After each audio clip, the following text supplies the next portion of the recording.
নারায়ণগঞ্জের জেলা প্রশাসক মোহাম্মদ জাহিদুল ইসলাম মিয়া বলেছেন, উন্নত জাতি ও সুন্দর পৃথিবী গড়তে হলে বই পড়ার বিকল্প কিছু নেই।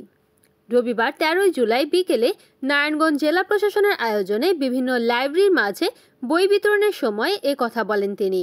এ সময় জেলা প্রশাসক মোহাম্মদ জাহিদুল ইসলাম মিয়া বইয়ের গুরুত্ব, বই পড়ার আনন্দ, জ্ঞানার্জনে বইয়ের ভূমিকা এবং শিক্ষার্থীদের জীবন গঠনে বইয়ের প্রভাব ইত্যাদি বিষয়গুলো আলোচনা করেন। এছাড়াও বই বিতরণের মাধ্যমে পাঠকদের মধ্যে জ্ঞান বিতরণের আনন্দ এবং সমাজের প্রতি দায়িত্ববোধ জাগ্রত করার কথাও বলা হয়।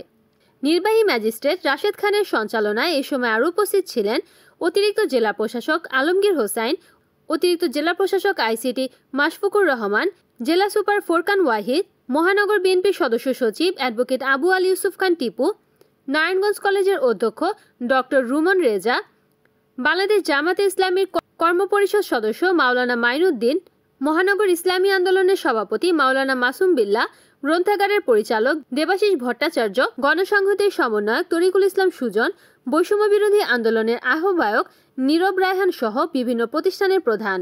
নারায়ণগঞ্জের ২০টি লাইব্রেরিকে ৫৯টি করে বিভিন্ন লেখকের বই বিতরণ করা হয়। রিপোর্ট করেছেন সাগর খান, NN টিভি, নারায়ণগঞ্জ।